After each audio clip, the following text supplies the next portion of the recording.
Welcome to Atmospheric Tales, a podcast that amplifies stories and experiences related to air pollution and climate change from around the world.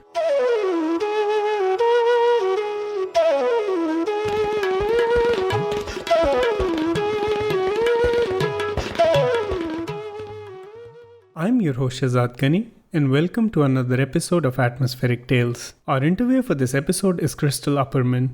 Crystal has spent more than a decade working on climate change and public health.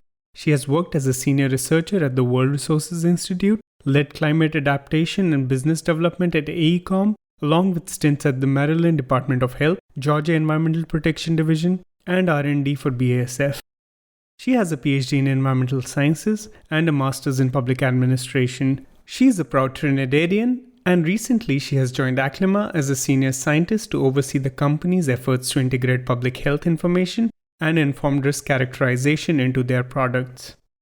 Our guest is a thought leader, strategist, policymaker, and activist committed to the fight for environmental justice and economic equity. He has worked at the United States Environmental Protection Agency, the US EPA, for 24 years. During his time at the EPA, he also served as the Assistant Associate Administrator for Environmental Justice and Senior Advisor for Environmental Justice and Community Revitalization. At the EPA, he elevated environmental justice issues and worked across federal agencies to strengthen environmental justice policies, programs, and initiatives.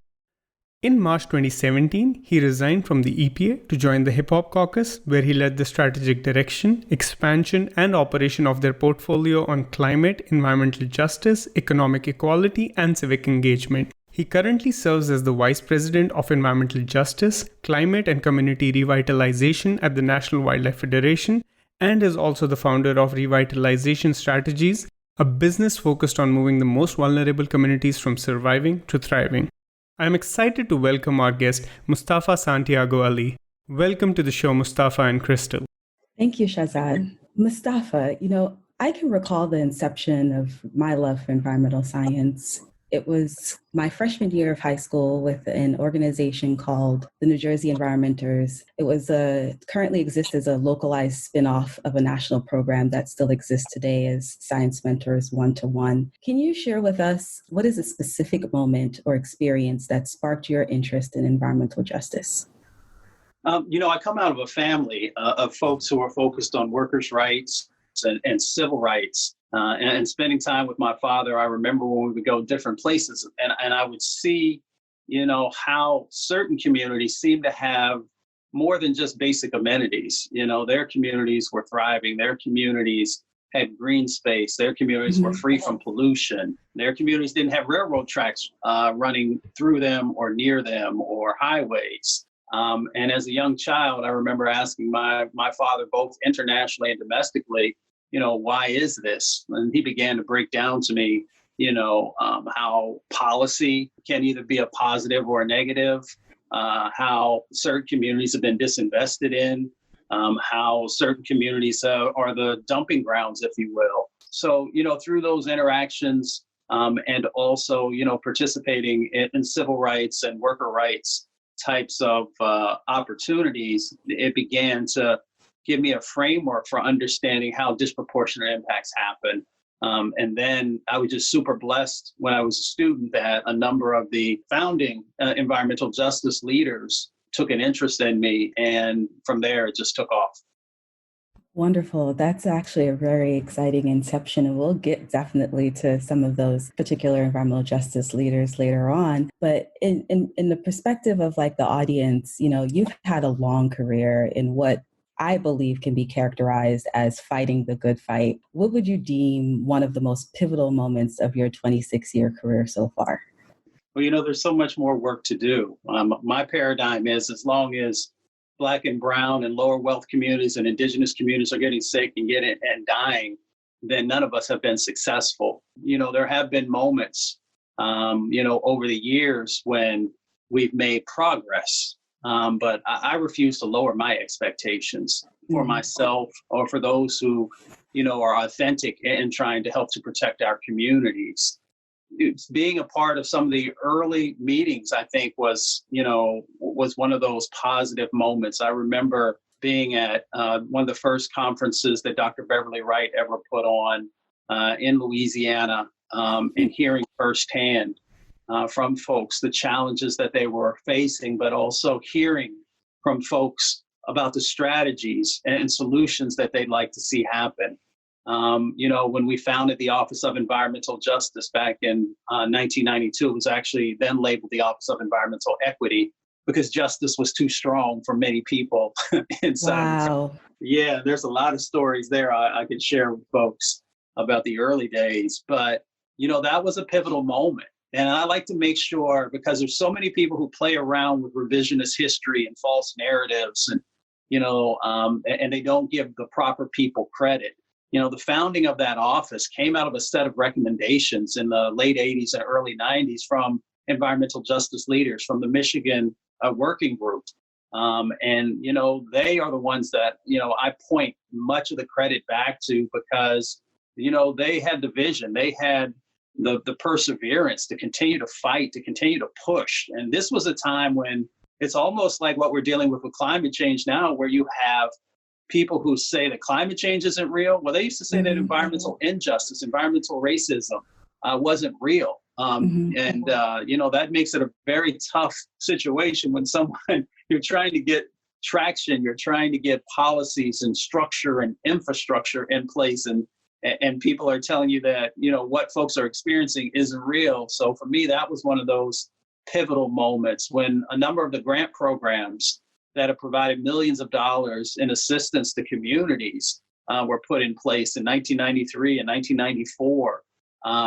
Those are those moments when, you really begin to have an appreciation and an understanding for what mobilization can do and what it looks like, and how it can, no matter how big an entity is, no matter how defiant an entity is, that you can push and make real change happen. So there have been those moments over the years when you see this perfect coming together of frontline communities and leaders, those who are committed in the federal or state, whether it's in those agencies or, in those state houses or on Capitol Hill, but also, seeing real transformation start to happen. Wow. Hearing you talk about these stories and reflecting on your early years and just the EJ momentum that has crossed many decades, I reflect on my life as a Black woman from a Caribbean island, coming from humble beginnings, immigrating to the US as an adolescent, and becoming a naturalized citizen to where I am now in my career. The idea of just social injustice and experiences that I've encountered up to this point shaped who I am. And I learned at a young age to love myself and take pride in my Black Caribbean heritage, and also embrace cultural plurality. How does this translate in the context of environmental movements, considering that the environmental justice movement emanated from Black Southern culture? What is your take on that? Well, the beauty of what you just shared is culture, right? Because it is the anchoring point. It is what holds you when you have these incredible forces against you. There is something that's there because you are rooted to the land, because your spirituality is more than a Sunday morning experience of going into a building. It is your connection. It's your connection to the Creator. It is your connection to the land. It is your connection to the people. And when you understand the power that culture brings and the anchoring point that it is, then it allows you to do some phenomenal things in the face of great challenges often. And it also just helps you to understand, where you come from. And it gives you that strength that's so necessary when working on social justice and civil rights issues, because the challenges are going to be great. And you will find that, there's a difference between a moment and a movement. The environmental justice movement is built out of, those impacts that were happening in the South. If you look at the early studies, if you look at what happened in Warren County, North Carolina, which is the flashpoint for the environmental justice movement, but if you understand also that, especially for many people of color, and especially African Americans and Latinx brothers and sisters, many people came from the South and moved across the country. So they took with them those sets of experiences, that culture. And you also understand the challenges of why many people left those locations. And of course, we know that the challenges weren't just in the South, the challenges was all across our country, and we'll call it out because of systemic racism, not only with the impacts, but also with the set of opportunities. It's the dismantling of that. And environmental justice has been a part for over 40 years. I mean, if we're going to have a real conversation, environmental injustices have been going on since Europeans came to our country, of course, with indigenous brothers and sisters, and then African slaves. And then as Latinx folks began to move into the country, and of course, our Asian and Pacific Islander brothers and sisters as well. So all of that, again, is rooted back into the fact that our culture is what we have to always fall back on. It is also our rallying cry. Wow, well said. Definitely an encouraging drumbeat to have to emanate through and through. In a recent publication by Charles Lee, he recounted a story from Arsenio Mataka. Mataka is the former Assistant Secretary for Environmental Justice and Tribal Affairs at Cali, PA. Arsenio noted that, a story from his youth when he was younger, he went with his parents to the local government meetings, and they would always get cast aside or ridiculed, and they were told that what they presented was just anecdotal information. They would hear that, this information they presented does not have any science base, or that the impacts in their community were no different from others. Therefore, their input was never acknowledged. Learning this only sort of furthers why I've personally ascribed to the importance of the investment of hard sciences being applied as a basis for systemic change in communities, because data cannot be refuted. Can you explain the impact of scientific research and data to the EJ movement? It has been incredibly critical to anchoring and putting the facts in front of folks. And the reason that has been so necessary, let's go back to the early days of the environmental justice movement. I remember as a student walking down the hallways in EPA, going to one of our first environmental equity meetings at that time. There were two older white gentlemen who were walking in front of me. And of course, back then, I probably looked like I was about 15 years old, so nobody was paying any attention to me. And I remember them saying, I don't know why we're going to this meeting, because what these people are sharing is not true. And of course, they may even be lying. Now, I want your listeners to understand that these were people who are being paid by your tax dollars, who have a responsibility for protecting human health and the environment. Now, let's let that sink in for a second. If the folks who have a responsibility, who are supposed to be the experts, whether on policy or science or the law, have that type of a mentality, if that is their belief system, then how difficult would it be for folks that get any type of traction on the challenges that were going on inside of their communities? So with that being said, many leaders, Charles Lee was one of them, and I could, give you a laundry list of others who understood how important the science was and how important the law was in making sure that there was going to be true and full protection of our most vulnerable community. So people, began the journey of being able to implement the proper types of scientific research and analysis to be able to document these impacts that were happening inside of communities. And it was happening on a number of levels. It was happening from HBCUs. It was happening from other academic institutions. It was happening from the GAO. So if you go back and look at some of the early studies from 1987 and some of the earlier studies that were documenting, many of these impacts that were happening disproportionately in communities of color and in lower wealth communities. And of course, just so that we're clear for everyone, race played a stronger role than wealth in the location or the lack of wealth in these locations. But yes, socioeconomic issues did play a role. So folks just began the journey of making sure that these studies were being done, that they were, of course, peer reviewed, and that we were putting the facts in front of folks. So that then, once you have those facts, we have to then begin to unpack what are the processes that have been going on that have put people in greater harm. That's why science is so important. And fast forward to 2020, we now see, the assault that has been going on science. And that's because if you can manipulate science, then you can manipulate policy. Wow. And then, what you speak to also brings in the context of knowing history to know how to shape the science to reverse what history has done and what, earlier policies have enacted. So that's really, really poignant and pivotal. This story by Arsenio, that experience that he communicated led for him to go on to champion environmental justice screening. What would you say are some of the present day and primary challenges that face disadvantaged and potentially environmental justice communities across the United States? Well, I would say, for some groups, it's 400 plus years of systemic racism. And racism being built into policy. And of course, policy is tied to resources. So one, we have to begin to dismantle in each and every one of the policies, because if you truly understand environmental justice, then you understand that we are talking about housing, we're talking about transportation, we're talking about public health, we're talking about jobs and the economy.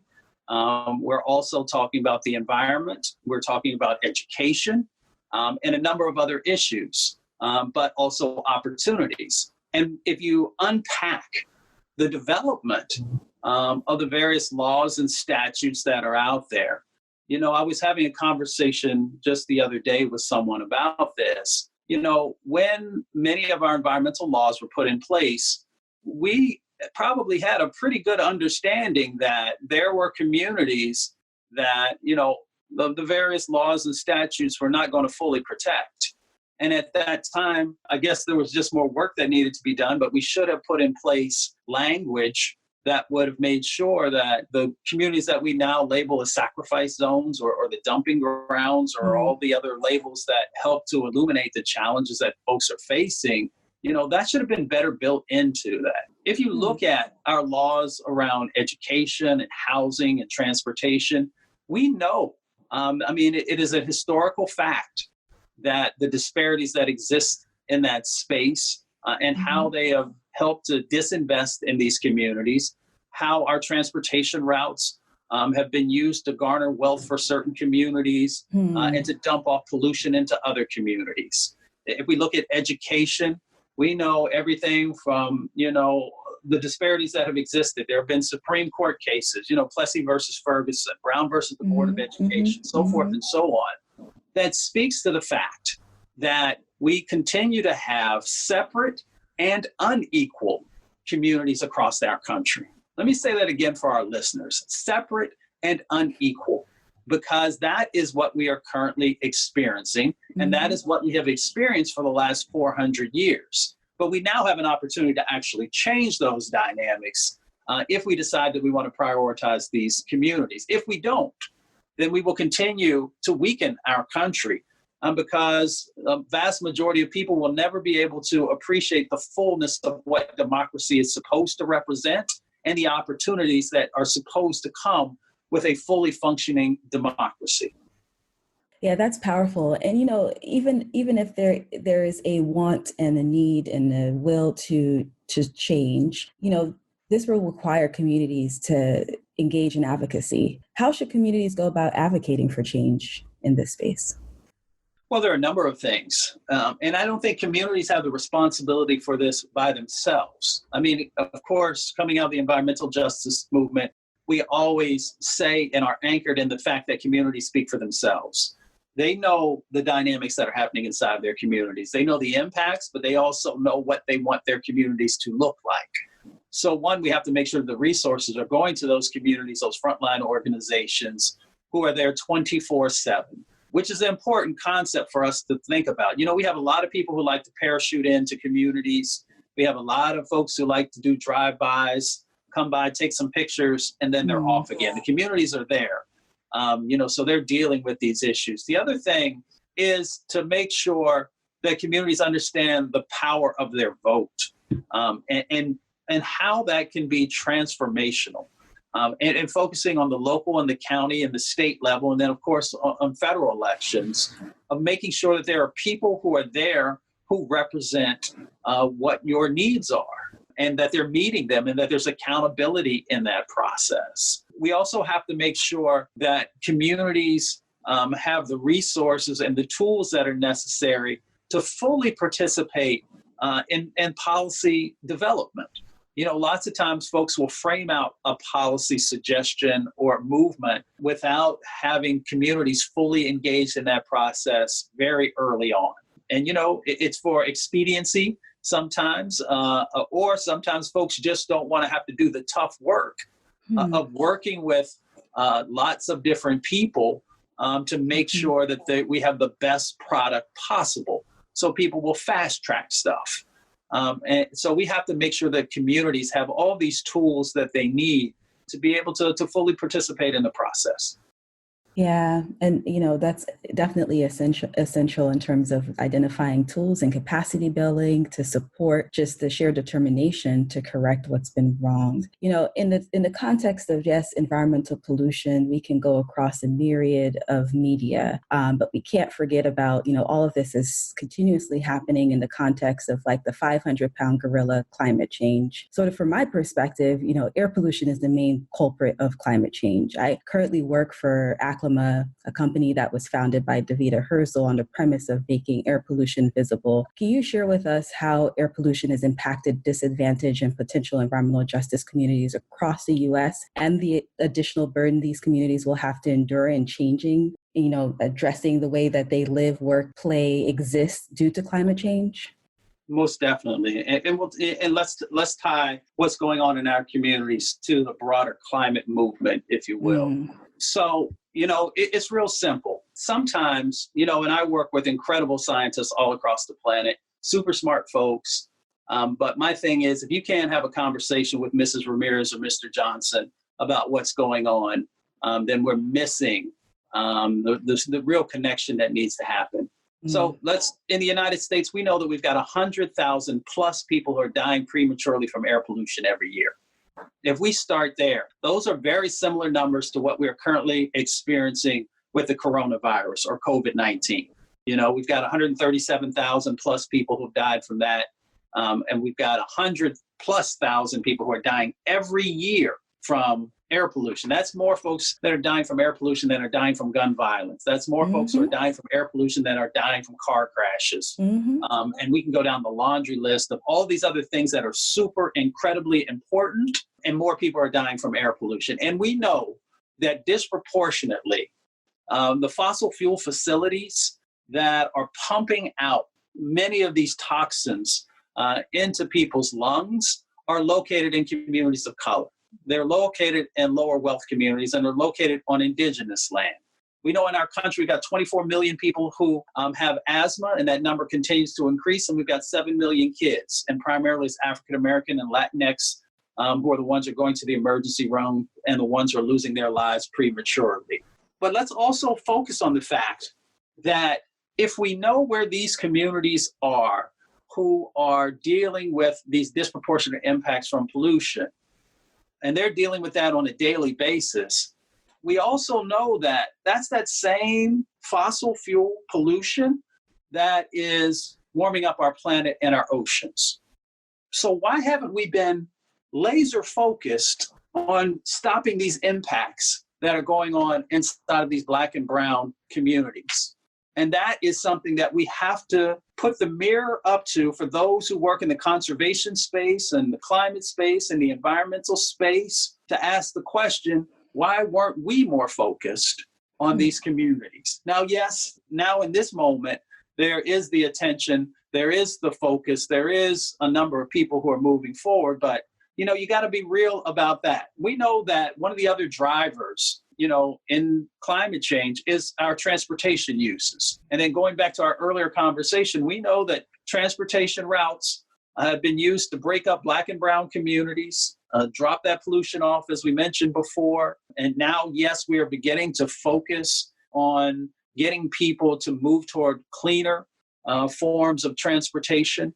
But traditionally, you had these roads with diesel trucks and cars, and at one time lead coming out of them, that were running by, black and brown schools, by daycare centers, by these houses of worship, so forth and so on.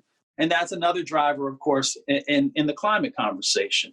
Let's continue down the road. So we also know that agricultural practices and deforestation are another one of the drivers in the climate emergency that we find ourselves in. So we know in those forests, in the jungles, in many of these other areas, there have been black and brown people who have been defending them for millennia or generations at a minimum. And, so when we do not focus on environmental injustices, I often say that it's impossible for us to win on climate change if we're not willing to deal with these impacts that are going on. Because, not only are we dealing with the warming up of our planet, but we're also dealing with these chronic medical conditions that people are getting because of their exposures, which then drives up our healthcare cost.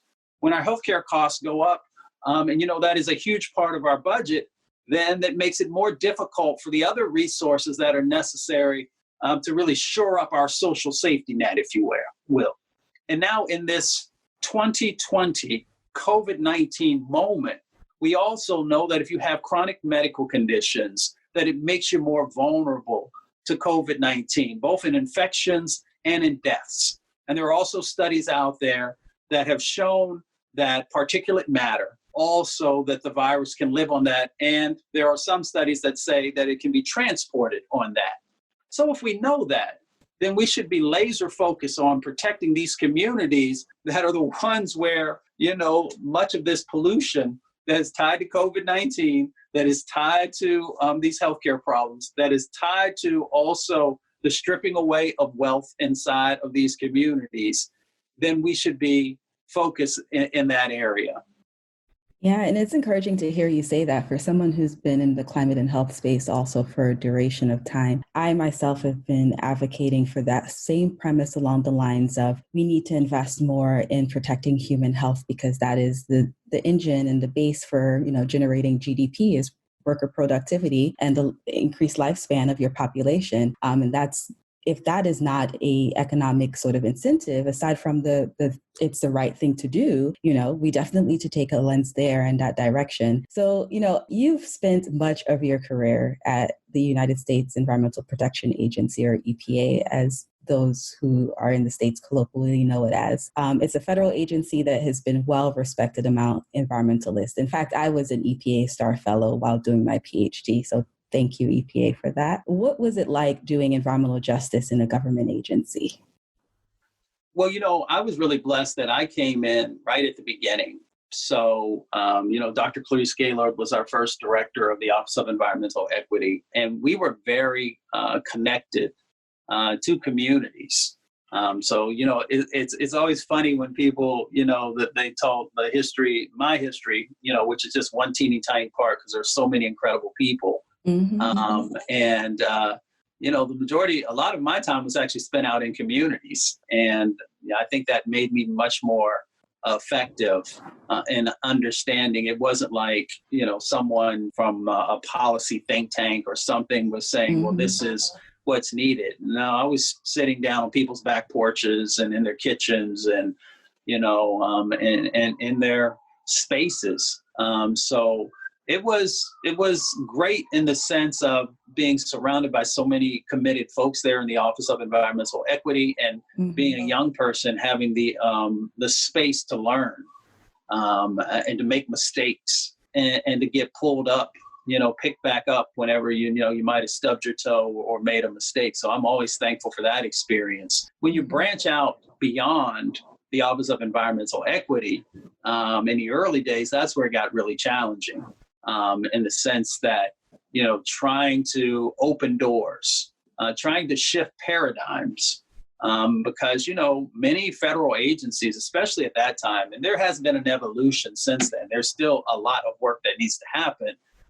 They were not real open entities in the sense of making sure that their processes were meeting the needs of communities and making sure that, the voices of vulnerable communities were a driver in the molding of things. And, when you're in those types of situations, you got to get real creative in how you navigate and how you help to reach the goals that communities are asking you for. So, it was a challenging time for many, many years. As we said earlier, getting science in place, helping to ground truth and document what was going on in communities, building the infrastructure and frameworks that were going to be necessary for us to start to make progress, helping people to understand that some of the laws and statutes, had some real big holes in them. And how do we fill those holes? It was a blessing, but it was also challenging. Okay. Yeah. And, that kind of segues a little bit because, you spoke a lot about some of the systemic and institutional racism that needs to be dismantled. And, much of the work that you did in the environmental justice movement and continue to do requires the dismantling of that, in fact. And not everyone agrees with that premise at all. Like, we're not going to find everyone that agrees with it. Yes, there's been a change in, the pulse of the general public present day, but, that's not always been the case. Can you recount for us some moments where, doing your work, moving the initiative and the needle of environmental justice was easier or more challenging during your time at EPA? Every day, there were challenges, but, we were really blessed that we had folks who were playing chess and not checkers, and understanding that, these challenges were going to be there. We had an inside-outside game many times. When something was being proposed or needing to be developed, there was the push that was happening from the outside. This was in the days when environmental justice leaders would protest outside of EPA headquarters or regional offices. Wow. Yeah, so that was really powerful. You would come to work and you would hear, there's going to be this happening, at this time, and people scrambling around and watching how powerful it is when people engage and put you on blast, as they should, if you're not doing the right thing. So, in the creation of many of the grant programs, there were those who would often say, well, the resources don't exist. And we would have to go out and work with folks to make those resources exist. There were, great folks on the Hill, John Lewis and others, who would push to help to make sure that the resources were there. Congressman Lewis. Yeah, he's incredible. Well, he used to always say, and people now speak about it today, getting into good trouble. Well, good trouble was knowing that what you're doing is anchored in the fact that you're trying to help folks and you're trying to make their lives better. Over the years, one of those moments was also around the Interagency Working Group and Executive Order 12898 that President Clinton signed, known as the Environmental Justice Executive Order. There were, those who did not think that was necessary at the time. But if you understand the dynamics in communities, you need all these federal agencies, one, being accountable, but two, leveraging their resources and expertise to help the communities to heal and to be able to move forward. There were a number of challenging moments that were there, but that's okay because it was not, it wasn't like it wasn't expected. It was a different time, but it was a necessary time to get us to where we are today.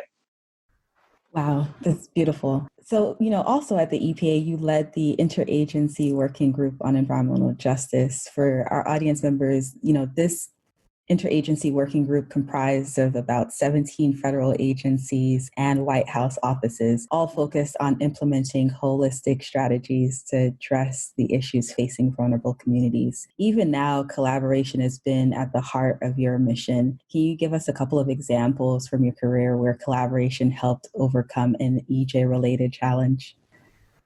If we're going to win on these issues, then you have to have authentic collaborative partnerships, and you got to be able to bring a whole bunch of different types of folks together.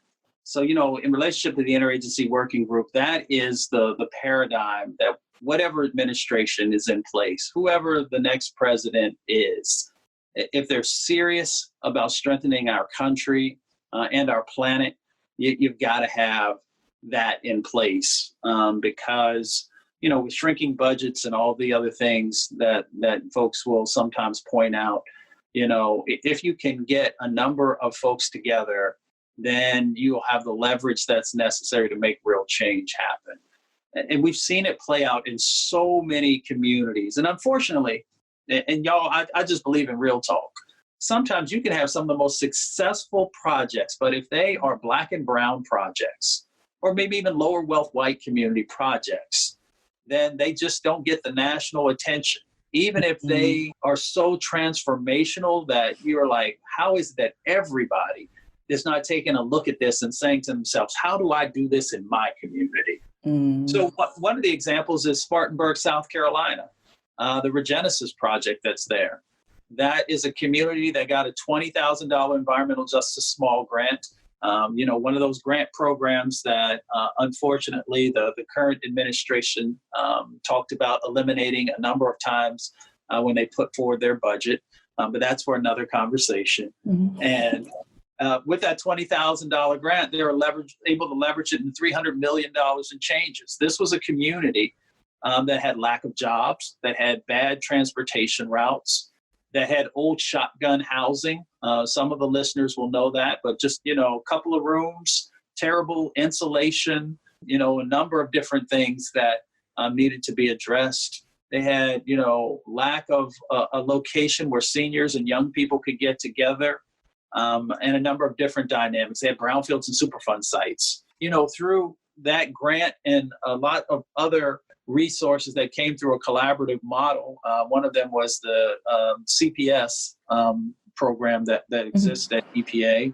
They were able to now get 500 new green homes. And those green homes mean that where people were paying $300 to $400 a month for their electricity costs is now down to $67 a month. We were able to clean up the brownfields and Superfund sites. We were able to get new transportation routes where before there was one way in and one way out of this community, and there was a railroad track, and the train used to come and sit there and idle. And if there was an explosion at one of the plants, the people were trapped. So we were able to get new transportation routes, able to get a new 60,000 square foot community center where elders and young people come together for training and for recreation and all the other things that are important. Worker training programs were put in place. So it was the community that was rebuilding its own community and at the same time garnering new skills and creating their own businesses. They had food desert issues, got a supermarket in, and then other businesses began to build around that in an area where people said that could never happen. And got 5 healthcare centers in an area where seniors used to have to travel almost a half an hour on a bus to get to healthcare, which is also creating jobs and at the same time addressing the healthcare needs of folks inside the community. And all of that came, from these authentic collaborative partnerships where you had business and industry coming to the table, where there used to be an adversarial relationship. Over time, there actually has been built a friendship between the communities and business and industry. You had state and local governments engaged. You had foundations. You had HBCUs doing research to help to quantify what some of the needs were and some of the impacts that were going on.